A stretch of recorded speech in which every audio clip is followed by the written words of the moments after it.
Hi, hello everybody. Welcome to Vikas Commerce Tutorials and I am Mr. Vikas Mandke here. So ವಿದ್ಯಾರ್ಥಿಗಳೇ ಇವತ್ತಿನ session ಏನಪ್ಪಾ ಅಂದ್ರೆ class 11 depreciation ಬಗ್ಗೆ ಚರ್ಚೆ ಮಾಡುವಂತಹ ಕೆಲಸವನ್ನು ಮಾಡೋಣ. ಫಸ್ಟ್ PUC ಅಥವಾ ಕ್ಲಾಸ್ 11 ಅಕೌಂಟೆನ್ಸಿಗೆ ಸಂಬಂಧಪಟ್ಟ ಒಂದು ಚಾಪ್ಟರ್ ಅದ ಡೆಪ್ರಿಸಿಯೇಷನ್ ಪ್ರೊವಿಷನ್ಸ್ ಆ್ಯಂಡ್ ರಿಸರ್ವ್ಸ್ ಅಂತೇಳಿ. Provisions and reserves there are no any problems as such. Depreciation ಮೇಲೆ ಪ್ರಾಬ್ಲಮ್ಸ್ ಅದ ಕ್ಲಾಸ್ 11 ಅಕೌಂಟೆನ್ಸಿನಲ್ಲಿ. ಹಾಗಾಗಿ ಅದರ ಬಗ್ಗೆ ಡೆಪ್ರಿಸಿಯೇಷನ್ ಅಂದರೆ ಏನು, ಡೆಪ್ರಿಸಿಯೇಷನಲ್ಲಿ ಯಾವೆಲ್ಲ ಮೆಥಡ್ಸ್ಗಳು ಬರ್ತದೆ, ಎಷ್ಟು ಮಾರ್ಕ್ಸಿನ ಕ್ವಶನ್ಸ್ ಬರ್ತದೆ ಅನ್ನೋದನ್ನು ಇವತ್ತಿನ ಸೆಷನಲ್ಲಿ ಸ್ಟಾರ್ಟ್ ಮಾಡುವಂಥ ಕೆಲಸವನ್ನು ಮಾಡೋಣ. ಸ್ಟಾರ್ಟ್ ಮಾಡೋಕ್ಕಿಂತ ಮುಂಚೆ ಯಾರೆಲ್ಲ ನಮ್ಮ ಚಾನಲನ್ನು ಫಸ್ಟ್ ಟೈಮ್ ನೋಡ್ತಾ ಇದ್ದೀರಿ, ಸಬ್ಸ್ಕ್ರೈಬ್ ಮಾಡದೆ ನೋಡ್ತಾ ಇದ್ದೀರಿ, ದಯಮಾಡಿ ಸಬ್ಸ್ಕ್ರೈಬ್ ಮಾಡಿ ಅಂತ ಕೇಳ್ತಾ, ಯಾರೆಲ್ಲ ನಮ್ಮ ಟೆಲಿಗ್ರಾಮ್ ಗ್ರೂಪನ್ನು ಜಾಯ್ನ್ ಆಗಿಲ್ಲ ನೀವು ಕೂಡ ಜಾಯ್ನ್ ಆಗಬಹುದು.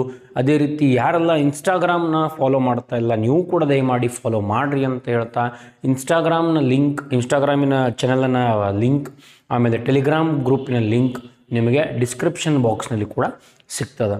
So let us start our today's session. Welcome to Vikas commerce tutorial.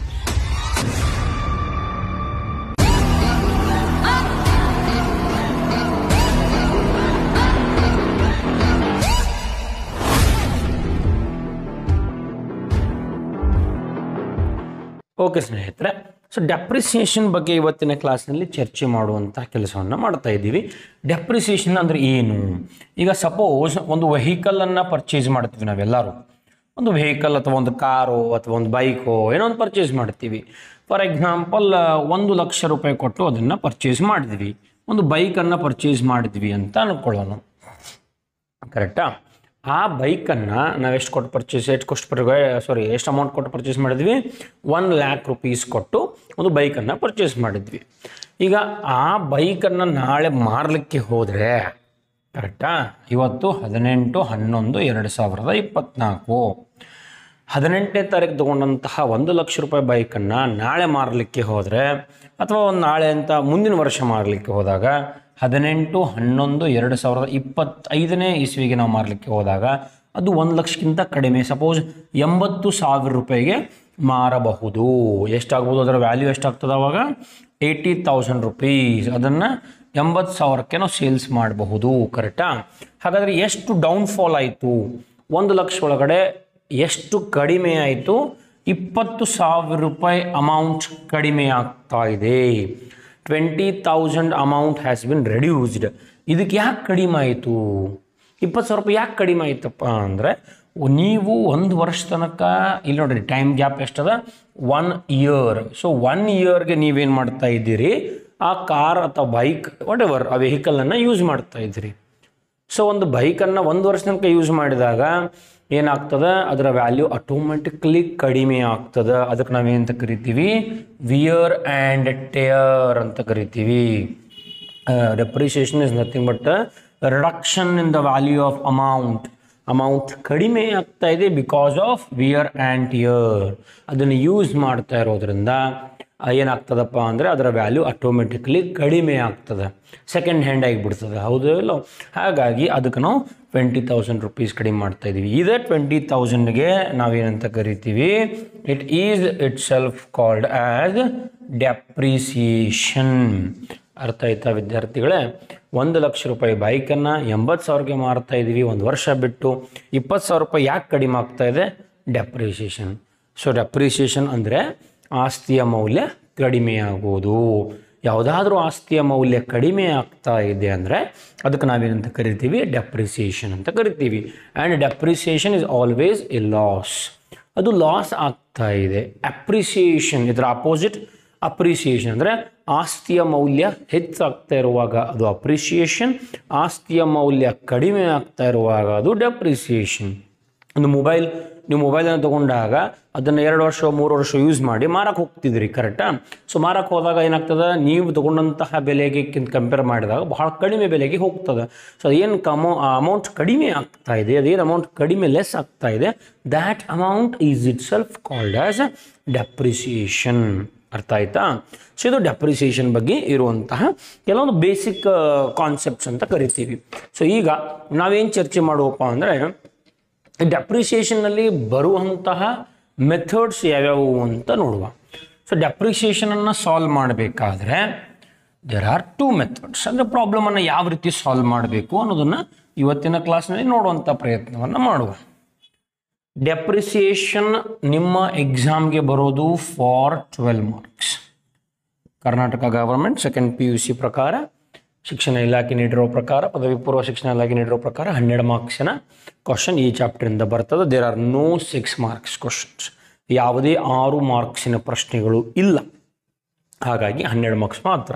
So ಒಂದು SLM ಅಂತ ಕರಿತೀವಿ, ಮತ್ತೊಂದು WDV ಅಂತ ಕರಿತೀವಿ. ಸೊ ಈ 2 ಮೆಥಡ್ಗಳ ಮೇಲೆ, ಇದರ ಮೇಲೆ ಒಂದು 4-5 ಪ್ರಾಬ್ಲಮ್ಸ್, ಇದರ ಮೇಲೆ 4-5 ಪ್ರಾಬ್ಲಮ್ಸ್ ನಿಮಗೆ ಕ್ವಶನ್ ಬ್ಯಾಂಕ್ನಲ್ಲಿ ಕೂಡ ಕಾಣ್ತದೆ. ಅರ್ಥ ಆಯ್ತಾ? ಸೊ SLM ಅಂದರೆ ಏನು?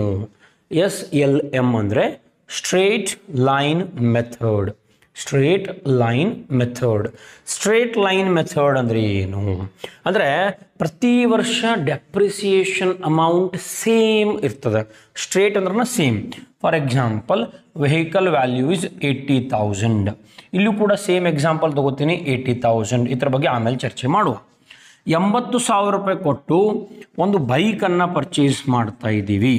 ಎಷ್ಟು? 80,000 ರೂಪಾಯಿ ಕೊಟ್ಟು ಒಂದು ಬೈಕನ್ನು ಪರ್ಚೇಸ್ ಮಾಡ್ತಾ ಇದ್ದೀವಿ. ಸೊ 80,000 ರೂಪಾಯಿ ಕೊಟ್ಟು ಬೈಕನ್ನು ಪರ್ಚೇಸ್ ಮಾಡಿ 1 ವರ್ಷ ಆಯ್ತು ಈಗ. ಸೊ ಫಸ್ಟ್ ಇಯರ್ ನೀವೇನು ಮಾಡಬೇಕೀಗ? ಅಕೌಂಟೆಂಟ್ಸ್ ಆಗಿ ನೀವೆಲ್ಲರೂ ಅದರ ವ್ಯಾಲ್ಯೂವನ್ನು ಕಡಿಮೆ ಮಾಡಬೇಕು, ಡೆಪ್ರಿಸಿಯೇಟ್ ಮಾಡಬೇಕು. ಅರ್ಥ ಆಯ್ತಾ? ಸೊ ಡೆಪ್ರಿಸಿಯೇಟ್ ಮಾಡಬೇಕು ಅಂದರೆ ಫಾರ್ ಎಕ್ಸಾಂಪಲ್ ಆ ರೇಟ್ ಆಫ್ ಪರ್ಸೆಂಟೇಜ್ ಕೊಟ್ಟಿರ್ತಾರೆ, rate of depreciation 10% is the depreciation. Actually amount ಹೇಳಲ್ಲ ಅವರು, ಪರ್ಸೆಂಟೇಜ್ ಹೇಳ್ತಾರೆ. ಒಂದು ಆ ಸೆಟ್ಟನ್ನು ಪರ್ಚೇಸ್ ಮಾಡಿದ್ದೀವಿ 80,000 ರೂಪಾಯಿಗೆ, ಅದ್ರ ಮೇಲೆ ಪ್ರತಿ ವರ್ಷ ಡೆಪ್ರಿಸಿಯೇಷನ್ ಎಷ್ಟು ಕೊಡ್ರಿ? 10% ಕೊಡ್ರಿ ಅಂತೇಳಿ ಕ್ವಶನ್ ಹೇಳ್ತದೆ. ಅರ್ಥ ಆಯ್ತಾ? ಕ್ವಶನ್ ಏನು ಹೇಳ್ತದೆ? ಡೆಪ್ರಿಸಿಯೇಷನ್ ಮಾಡಿರಿ ಪ್ರತಿ ವರ್ಷ. Point is cleared. Bike purchase ಮಾಡಿದ್ವಿ 80,000. Second point cleared.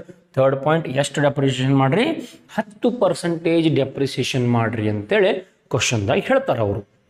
ಈಗ 80,000 ಮೇಲೆ 10% ಕ್ಯಾಲ್ಕುಲೇಟರ್ ತೊಗೊಂಡು ಮಾಡಿದಾಗ ಎಷ್ಟು ಬರ್ತದೆ? 8,000 ರೂಪೀಸ್. Very simple. 10% ಅಂದಾಗ ಒಂದು 0 ಮೈನಸ್ ಮಾಡಬೇಕು, ಅಷ್ಟದ ಮತ್ತೇನಿಲ್ಲ. So 8,000 rupees is the depreciation amount. First year ಮುಗಿತು. ಈಗ ಈ ರೀತಿ ಕೊಡ್ತಾರ ಕ್ವಶನ್ದಾಗ. Second year, third year, 4 year ಹೇಳ್ತಾರೆ ಅವರು. ಡೆಪ್ರಿಸಿಯೇಷನನ್ನು 4 ವರ್ಷ ತನಕ ಮಾಡಿರಿ ಅಂತೇಳಿ ಕ್ವಶನಾಗ ಇರ್ತದೆ. ಕಮಿಂಗ್ ಸೆಷನ್ಸ್ಗಳಲ್ಲಿ ನಾವು ಕ್ವಶನ್ಸ್ ಮಾಡ್ತೀವಿ, 100% ಕ್ವಶನ್ಸ್ ಮಾಡ್ತೀವಿ. ಆ ಕ್ವಶನ್ಸನ್ನು ನೀವು ನೋಡಿದ್ರೆ ನಿಮ್ಗೆ ಅರ್ಥ ಆಗ್ತದೆ. ಬೇಸಿಕ್ಸನ್ನು ಹೇಳ್ತಾ ಇದ್ದೀನಿ, ಇಂಟ್ರೊಡಕ್ಷನ್ ಕೊಡ್ತಾ ಇದ್ದೀನಿ. ಬಿಕಾಸ್ ಯಾವುದೋ ಒಂದು ವಿಷಯವನ್ನು ಕಲಿಬೇಕಾದ್ರೆ ಥಿಯರಿ ಕಲಿಯೋದು ಬಹಳ ಇಂಪಾರ್ಟೆಂಟ್. ಥಿಯರಿ ನಿಮಗೆ ಅರ್ಥ ಆದರೆ 60-70% of the problem is done. 60-70% ನೀವು ಕಲ್ತಂಗೆ ಆಗಿಬಿಡ್ತದೆ. ಸೊ ಥಿಯರಿ ಭಾಳ ಚೆನ್ನಾಗಿ ಅರ್ಥ ಮಾಡ್ಕೊಳ್ಬೇಕು. ಕ್ವಶನ್ ಹೆಂಗಿರ್ತದೆ? ಒಂದು ಬೈಕ್ 80,000 ರೂಪಾಯಿ ಕೊಡ್ಕೊಂಡಿದ್ದೀವಿ, 10% ಡೆಪ್ರಿಸಿಯೇಷನ್ ಮಾಡಿರಿ, 4 ವರ್ಷ ಮಾಡಿರಿ ಅಂತ ಹೇಳ್ತಾರೆ. ಸೊ ಥರ್ಡ್ ಇಯರ್ ಆಮೇಲೆ 4th ಇಯರ್ 4 ವರ್ಷ ಬರ್ಕೊಂಡಿದ್ದೀನಿ ನಾನು. ಸೊ 4 ವರ್ಷ ಡೆಪ್ರಿಸಿಯೇಷನ್ ಮಾಡಿರಿ, ಪರ್ಸೆಂಟೇಜ್ ಎಷ್ಟಿರಬೇಕು? 10%. ಮೆಥಡ್ ಯಾವುದು ಫಾಲೋ ಮಾಡಿರಿ? ಸ್ಟ್ರೇಟ್ ಲೈನ್ ಮೆಥಡನ್ನು ಫಾಲೋ ಮಾಡಿರಿ ಅಂತ ಹೇಳ್ತಾರೆ. ಯಾವ ಮೆಥಡನ್ನು ಫಾಲೋ ಮಾಡಿ ಅಂತ ಹೇಳ್ತಾರೆ? ಸ್ಟ್ರೇಟ್ ಲೈನ್ ಮೆಥಡನ್ನು ಫಾಲೋ ಮಾಡಿರಿ ಅಂತ ಹೇಳ್ತಾರೆ. ಸೊ ಅವ್ರು ಹಂಗೆ ಹೇಳುವಾಗ ನಾವೇನು ಮಾಡಬೇಕು? ಈ ರೀತಿ ಮಾಡ್ತೀವಿ. So first year depreciation 8,000. ಈಗ ಸೆಕೆಂಡ್ ಇಯರ್ ಡೆಪ್ರಿಸಿಯೇಷನ್ ಬಂತು. ಸೆಕೆಂಡ್ ಇಯರ್ ಡೆಪ್ರಿಸಿಯೇಷನ್ ಕೂಡ ಎಷ್ಟಾಗ್ತದೆ? 80,000 ಮೇಲೆ 10%, 8,000. Third year depreciation again same 8,000. Fourth year depreciation again same 8,000. Sir ಎಷ್ಟು ಸಿಂಪಲ್ ಅದ. ಸೇಮ್ ಅಮೌಂಟ್ ಬರ್ಕೊಂತ ಹೋಗ್ತಾ ಇದ್ರಿ 4 ವರ್ಷ. ಅದಕ್ಕೆ ನಾವೇನಂತ ಕರಿತೀವಿ? ಸ್ಟ್ರೇಟ್ ಅಂದರೆ ಯಾವ ರೀತಿ? ಲೈನ್ ಸ್ಟ್ರೇಟ್ ಇರ್ತದೆ, ಅಂದರೆ ಸಿಂಪಲ್ ಆಗಿ ಹೋಗ್ತಾ ಇದ್ದೀವಿ. ಸ್ಟ್ರೇಟ್ ಅದ. 8,000 ಎಲ್ಲ ಕಡೆ 8,000 ಬರ್ಕೊಂತ ಹೋಗ್ತಾ ಇದ್ದೀನಿ. ಕರೆಕ್ಟಾ? ಇದಕ್ಕೆ ನಾವು ಸ್ಟ್ರೇಟ್ ಲೈನ್ ಮೆಥಡ್ ಅಂತ ಕರಿತೀವಿ. ಈಗ ಇದರ ಇಂಪಾರ್ಟೆನ್ಸ್ ನಿಮ್ಗೆ ಯಾವಾಗ ಗೊತ್ತಾಗ್ತದೆ ಅಂದರೆ ಇದನ್ನು ಮಾಡಿದಾಗ, WDV ಮೆಥಡನ್ನು ಮಾಡಿದಾಗ ನಿಮಗೆ ಗೊತ್ತಾಗ್ತದೆ. WDV ಮೆಥಡ್ದಾಗ ಹೆಂಗೆ ಬರ್ತದೆ ಕ್ಯಾಲ್ಕುಲೇಷನ್ ಅಂತೇಳಿ. ಸ್ಟ್ರೇಟ್ ಲೈನ್ ಮೆಥಡ್ ಮಾಡಿದ್ವಿ, ಅರ್ಥ ಆಯ್ತಾ? ಅಮೌಂಟ್. ಈಗ ನೋಡ್ರಿ ಡಿಫ್ರೆನ್ಸ್ ನಿಮ್ಗೆ ಗೊತ್ತಾಗ್ತದೆ. SLM ಮತ್ತು WDVಗೆ ಏನು ಡಿಫ್ರೆನ್ಸ್ ಇದೆ. ಅದಕ್ಕಿಂತ ಮುಂಚೆ WDV ಅಂದರೆ ಏನು? WDV ಅಂದರೆ return down value. WDV return down value method ಅಂತ ಕರಿತೀವಿ. ಸೊ ರಿಟರ್ನ್ ಡೌನ್ ವ್ಯಾಲ್ಯೂ ಅಂದರೆ ಏನು ಅಂದರೆ ಇದರ ಅರ್ಥ ಪ್ರತಿ ವರ್ಷ ಅದರ ವ್ಯಾಲ್ಯೂ ಕಡಿಮೆ ಆಗ್ತಾ ಬರ್ತಾ ಇದೆ. ಇಲ್ಲಿ ನೋಡ್ರಿ, 8,000 ಪ್ರತಿ ವರ್ಷ ಲೈನ್ ಹೆಂಗದ ಸ್ಟ್ರೇಟ್ ಅದ. ಹಾಗಾಗಿ ಇದಕ್ಕೆ ಯಾವ ಮೆಥಡ್ ಅಂತ ಕರಿತೀವಿ? Straight line method. WDV ಅಂದರೆ return down value. Return down ಅಂದರೆ ಏನು? ಕೆಳಗಡೆ, ಅಥವಾ ಅಮೌಂಟ್ ಕೆಳಗಡೆ ಬರ್ತಾ ಇದೆ, ಪ್ರತಿ ವರ್ಷ ಕಡಿಮೆ ಆಗ್ತಾ ಇದೆ, ಅದಕ್ಕೆ ನಾವು ರಿಟರ್ನ್ ಡೌನ್ ವ್ಯಾಲ್ಯೂ ಮೆಥಡ್ ಅಂತ ಕರಿತೀವಿ. So return down value again question same ditto ಐತಿ ಅಂತ ಅನ್ಕೊಳ್ಳೋಣ. ಬೈಕ್ ಪರ್ಚೇಸ್ ಮಾಡಿದ್ದೀವಿ 80,000, ಈ ಕಡೆ ಕ್ವಶನ್ ಸೇಮ್ ಇತ್ತು. ಪರ್ಸೆಂಟೇಜ್ 10, ಈ ಕಡೆ ಕೂಡ 10%. Depreciation but last line change ಮಾಡ್ತಾ ಇದ್ದಾರೆ. ಅಗೇನ್ ಇಯರ್ಸ್, ಇದಕ್ಕೂ 4 years ಅಂತ ಅನ್ಕೊಂಡು 1 2 3 4 ಲಾಸ್ಟ್ ಲೈನ್ ಚೇಂಜ್ ಮಾಡ್ತಾನೆ. ನಾವು ಏನು ಮಾಡ್ತಾನಪ್ಪ ಅಂದ್ರೆ ಅಲ್ಲಿ ಫಾಲೋ ಸ್ಟ್ರೇಟ್ ಲೈನ್ ಮೆಥಡ್ ಅಂತ ಹೇಳ್ತಾನೆ, ಇಲ್ಲಿ follow return down value method ಅಂತ ಹೇಳ್ತಾನೆ. ಸೊ ಈಗ ರಿಟರ್ನ್ ಡೌನ್ ವ್ಯಾಲ್ಯೂ ಮೆಥಡ್ ಯಾವ ರೀತಿ ಆಗ್ತದ ಅಂತ ನೋಡುವ. 80,000 ಇಂಟು 10%, 8,000. ಅಗೇನ್ ಸೇಮ್ ಅದ. ಫಸ್ಟ್ ಇಯರ್ ಯಾವಾಗಲೂ ಸೇಮ್ ಅಮೌಂಟ್ ಇರ್ತದೆ. ಈಗ ಏನಾಗ್ತದೆ? ವ್ಯಾಲ್ಯೂ ಕಡಿಮೆ ಆಗ್ತದೆ. ಹೆಂಗೆ ಕಡಿಮೆ ಆಗ್ತದೆ ರೀ ಸರ? ಕಡಿಮೆ ಹೆಂಗೆ ಆಗ್ತದೆ ಅಂದರೆ 80,000 ಇಲ್ಲಿ ಬರುತ್ತೆ, ತೋರಿಸ್ತೀನಿ ನೋಡ್ರಿ. 80,000 ಫಸ್ಟ್ ಇಯರ್ ಡೆಪ್ರಿಷನ್ ಅದು ಎಷ್ಟದ? First year depreciation 8,000. So minus.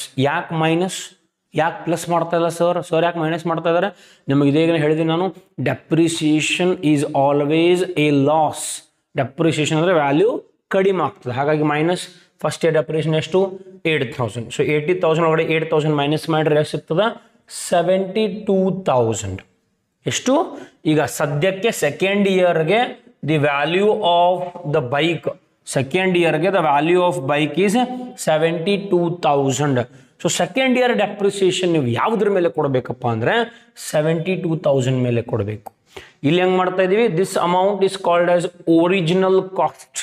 80,000 ರೂಪಾಯಿ ಒರಿಜಿನಲ್ ಕಾಸ್ಟ್ ಅಥವಾ ಕಾಸ್ಟ್ ಆಫ್ ಅಕ್ವಿಸಿಷನ್ ಅಂತ ಕರಿತೀವಿ. ತಗೊಂಡು ಬಂದಾಗ ಕಾಸ್ಟ್.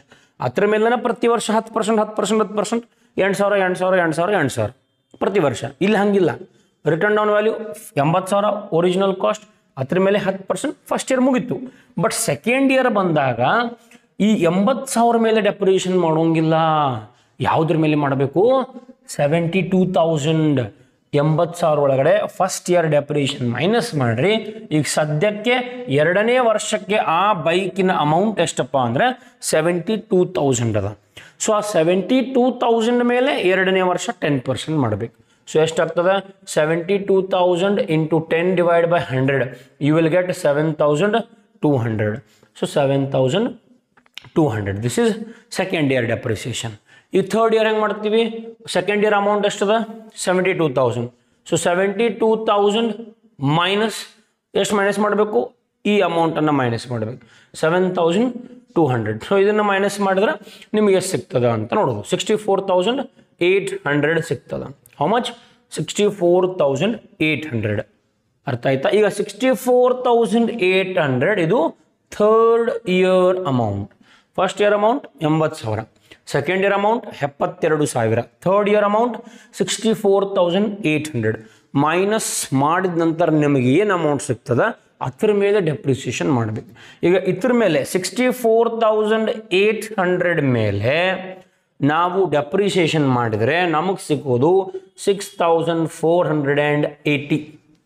ಈಗ ನೀವೇನು ಮಾಡಬೇಕು? ಮತ್ತೆ ಇದ್ರೊಳಗೆ 6,480 ಮೈನಸ್ ಮಾಡುವಂತಹ ಪ್ರಯತ್ನವನ್ನು ಮಾಡಬೇಕು. ಅರ್ಥ ಆಯ್ತಾ? ಸೊ ಈ ರೀತಿ return down value method work ಆಗ್ತದೆ. ಡಿಫ್ರೆನ್ಸ್ ನೋಡ್ರಿ, ಸ್ಟ್ರೇಟ್ ಲೈನ್ ಮೆಥಡ್ ಒಳಗಡೆ ಅಮೌಂಟ್ ಸೇಮ್ ಅದ. ರಿಟರ್ನ್ ಡೌನ್ ಹೋಗ್ತಾ ಇದೆ, 8,000, 7,000, 6,000 ಕಡಿಮೆ ಆಗ್ತಾ ಇದೆ. Very simple. ಇಲ್ಲಿ ಒರಿಜಿನಲ್ ಕಾಸ್ಟ್ ಮೇಲೆ ಡೆಪ್ರಿಸಿಯೇಷನ್ ಮಾಡ್ತಾ ಇದ್ದೀವಿ. ಅಲ್ಲಿ ಸ್ಟ್ರೇಟ್ ಲೈನ್ ಮೆಥಡಲ್ಲಿ ಒರಿಜಿನಲ್ ಕಾಸ್ಟ್ ಮೇಲೆ ಡೆಪ್ರಿಸಿಯೇಷನ್ ಮಾಡ್ತಾ ಇದ್ದೀವಿ. ರಿಟರ್ನ್ ಡೌನ್ ವ್ಯಾಲ್ಯೂ ಮೇಲೆ ಒರಿಜಿನಲ್ ಕಾಸ್ಟ್ ಫಸ್ಟ್ ಇಯರ್ಗೆ ಮಾತ್ರ, ಸೆಕೆಂಡ್ ಇಯರ್ಗೆ ಸೆಕೆಂಡ್ ಇಯರ್ ಅಮೌಂಟ್ ಮೈನಸ್ ಮಾಡಿದ ನಂತರ ಥರ್ಡ್ ಇಯರ್ಗೆ ಸೆಕೆಂಡ್ ಇಯರ್ ಡೆಪ್ರಿಸಿಯೇಷನ್ ಮೈನಸ್ ಮಾಡಿರಿ 64,800. ಮತ್ತು ಅದಕ್ಕೆ ಥರ್ಡ್ ಇಯರ್ ಡೆಪ್ರಿಸಿಯೇಷನ್ ಮೈನಸ್ ಮಾಡಿರಿ. ಈ ರೀತಿ ಪ್ರತಿ ವರ್ಷ ಡೆಪ್ರಿಸಿಯೇಷನ್ ಮೈನಸ್ ಮಾಡ್ಕೊತ ಹೋಗೋದು. Sir which is easy. ಎರಡೂ ಮೆಥಡ್ಸ್ ಮೇಲೆ 12 ಮಾರ್ಕ್ಸ್ ಪ್ರಾಬ್ಲಮ್ಸ್ ಅದ ಫಸ್ಟ್ PUC ಅಕೌಂಟೆನ್ಸಿನಲ್ಲಿ. ಇದ್ರ ಮೇಲೂ ಒಂದು 5-6 ಪ್ರಾಬ್ಲಮ್ಸ್ ಅದಾವೆ, ಇದ್ರ ಮೇಲೇನೂ ಅದಾವೆ, ಇದ್ರ ಮೇಲೆ ಸಾಲ್ವ್ ಮಾಡುವ, ಇದ್ರ ಮೇಲೆಯೂ ಕೂಡ ಸಾಲ್ವ್ ಮಾಡುವಂಥ ಪ್ರಯತ್ನವನ್ನು ಮಾಡುವ. ಎಕ್ಸಾಮ್ಗೆ ಯಾವ್ದು ಬರುವಂಥ ಚಾನ್ಸಸ್ ಸರ್? ಈಕ್ವಲ್ ಚಾನ್ಸ್ ಅದ. ಸ್ಟ್ರೇಟ್ ಲೈನ್ ಮೆಥಡ್ ಕೂಡ ಬಹಳಷ್ಟು ಸಲ ಬಂದದ, ರಿಟರ್ನ್ ಡೌನ್ ವ್ಯಾಲ್ಯೂ ಕೂಡ ಬಹಳಷ್ಟು ಸಲ ಬರ್ತದೆ. ಸಾರಿ, ಬಟ್ ಸ್ಟ್ರೇಟ್ ಲೈನ್ ಮೆಥಡ್ ಅವ್ರು ಕೇಳುವಂತಹ ಸಾಧ್ಯತೆ ಹೆಚ್ಚದ, ಬಿಕಾಸ್ ಬಿಟ್ ಈಸಿ ಅದ. ಹಂಗಂತೇಳಿ ನಾವು ಬರೀ ಸ್ಟ್ರೇಟ್ ಲೈನ್ ಮಾಡ್ಬೇಕಂತಲ್ಲ. ನಾಳೆ ಯಾವುದೇ ಕಾಂಪಿಟೇಟಿವ್ CA ಮಾಡ್ತೀರಿ, CS ಮಾಡ್ತೀರಿ, ಏನೋ BCom, ನಾಳೆ BComನಲ್ಲಿ ನಿಮ್ಮ ಫರ್ದರ್ ಎಜುಕೇಷನ್ಗೆ, ಜನರಲ್ ನಾಲೆಜ್ ಹೆಚ್ಚಾಗಬೇಕು ಅಂದರೆ ಇದನ್ನೂ ಕೂಡ ಕಲಿಯುವಂಥ ಪ್ರಯತ್ನ ಮಾಡಬೇಕು. ಸೊ ಅದ್ರ ಮೇಲೂ ಕೂಡ ಕೆಲವೊಂದಿಷ್ಟು ಕ್ವಶನ್ಗಳನ್ನು ಮಾಡ್ತೀನಿ, ಇದ್ರ ಮೇಲೂ ಕೂಡ ಕೆಲವೊಂದಿಷ್ಟು ಕ್ವಶನ್ಗಳನ್ನು ಮಾಡ್ತೀನಿ. ಸೊ ಯಾವ್ದು ಈಸಿ ಅಂದರೆ ಓವರಾಲ್ ನೋಡಲಿಕ್ಕೆ ಸ್ಟ್ರೇಟ್ ಲೈನ್ ಮೆಥಡ್. ಸೊ ಲಾಸ್ಟ್ಗೆ ನಾನು ಬ್ರೀಫ್ ಒಂದು ಸಾರಾಂಶವನ್ನು ಕೊಟ್ಬಿಡ್ತೀನಿ. ಸ್ಟ್ರೇಟ್ ಲೈನ್ ಒರಿಜಿನಲ್ ಕಾಸ್ಟ್ ಮೇಲೆ ಡೆಪ್ರಿಯೇಷನ್ ಮಾಡ್ಕೊತ ಹೋಗೋದು. ವರ್ಷ ಸೇಮ್ ಅಮೌಂಟ್ ಇರ್ತದೆ. ರಿಟರ್ನ್ ಡೌನ್ ಮೇಲೆ ಒರಿಜಿನಲ್ ಕಾಸ್ಟ್ ಮೇಲೆ first year original cost 80,000 8,000 minus ಮಾಡಿರಿ 72, ಅದ್ರ ಮೇಲೆ 10%. 72,000 ಮತ್ತು 7,200 ಮೈನಸ್ ಮಾಡಿರಿ 64,800, ಮತ್ತು ಇದ್ರ ಮೇಲೆ 10%. ಏನು ವ್ಯಾಲ್ಯೂ ಕಡಿಮೆ ಹಾಕೊಂತ ಬರ್ತದೆ ಅದ್ರ ಮೇಲೆ 10% ಕೊಡ್ಕೊತ ಹೋಗ್ಬೇಕು. So this is 2 methods of depreciation. SLM straight line method, WDV return down value method. So ಇವೆರಡು ಮೆಥಡ್ಸ್ಗಳು ಅರ್ಥ ಆಯ್ತಾ? ಸೊ ನೆಕ್ಸ್ಟ್ ಕ್ಲಾಸ್ನಲ್ಲಿ ಏನು ಮಾಡ್ತೀನಪ್ಪ ಅಂದರೆ ಸ್ಟ್ರೇಟ್ ಲೈನ್ ಮೆಥಡ್ ಮೇಲೆ ಒಂದಿಷ್ಟು ಪ್ರಾಬ್ಲಮನ್ನು ಮಾಡುವ. ಅದಾದ ನಂತರ will go for return down value. So ಸ್ನೇಹಿತರೆ, ಇದಾಗಿತ್ತು ಇವತ್ತಿನ ಸೆಷನ್. ನಾವು ಫಸ್ಟ್ PUC ಸೆಕೆಂಡ್ PUC ಸ್ಟ್ಯಾಟಿಸ್ಟಿಕ್ಸ್ನಲ್ಲಿ ಕೂಡ ಕ್ಲಾಸಸನ್ನು ಮಾಡಬೇಕು ಅಂತ ಅಂದ್ಕೊಳ್ತಾ ಇದ್ದೀವಿ. ಯಾರಿಗೆಲ್ಲ ಸ್ಟ್ಯಾಟ್ಸ್ ಸಬ್ಜೆಕ್ಟ್ ಅದ ಪ್ಲೀಸ್ ಕಮೆಂಟ್ ಮಾಡಿ, ಸರ್ ಸ್ಟ್ಯಾಟ್ಸ್ ಕೂಡ ವಿಡಿಯೋ ಮಾಡಿ ಹಾಕಿ ಅಂತ ಕಮೆಂಟ್ ಮಾಡಿದರೆ ನಮಗೆ ಇನ್ನಷ್ಟು ಪ್ರೋತ್ಸಾಹ ಬರ್ತದೆ ಮಾಡಲಿಕ್ಕೆ. ಅದೇ ರೀತಿ second PUC first PUC accountancy ಕೂಡ ಮಾಡ್ತಾ ಇದ್ದೀವಿ. Business study first PUC second PUC exam ಟೈಮ್ಗೆ ತೊಗೊಂಬರ್ತೀನಿ ಇಂಪಾರ್ಟೆಂಟ್ ಕ್ವಶನ್ಸ್ ಅಂತ ಹೇಳಿ. ಅದಾದ ನಂತರ general English, spoken English reels update ಮಾಡ್ತಾ ಇದ್ದೀನಿ ಇನ್ಸ್ಟಾಗ್ರಾಮ್ನಲ್ಲಿ, ಶಾರ್ಟ್ಸ್ ಹಾಕ್ತಾ ಇದ್ದೀವಿ ಯೂಟ್ಯೂಬ್ನಲ್ಲಿ. ಸೊ ದಯಮಾಡಿ ಯಾರೆಲ್ಲ ಸಬ್ಸ್ಕ್ರೈಬ್ ಆಗಿಲ್ಲ ಅವರು ಸಬ್ಸ್ಕ್ರೈಬ್ ಆಗಿರಿ. ಯಾರೆಲ್ಲ ಇನ್ಸ್ಟಾಗ್ರಾಮ್ ಫಾಲೋ ಮಾಡ್ತಾ ಇಲ್ಲ ಪ್ಲೀಸ್ ಫಾಲೋ ಮಾಡಿರಿ, ಲಿಂಕ್ ಡಿಸ್ಕ್ರಿಪ್ಷನ್ ಸಿಗ್ತದೆ. ಟೆಲಿಗ್ರಾಮ್ ಗ್ರೂಪ್ ಜಾಯ್ನ್ ಆಗಿಲ್ಲ ಅವರು ಜಾಯ್ನ್ ಆಗ್ಬೋದು. PUC related any updates, exam related any updates Telegram ಗ್ರೂಪ್ನಲ್ಲಿ ನಿಮಗೆ ಸಿಗ್ತದೆ. So thank you for spending your valuable time. Thank you for watching Vikas Commerce tutorials.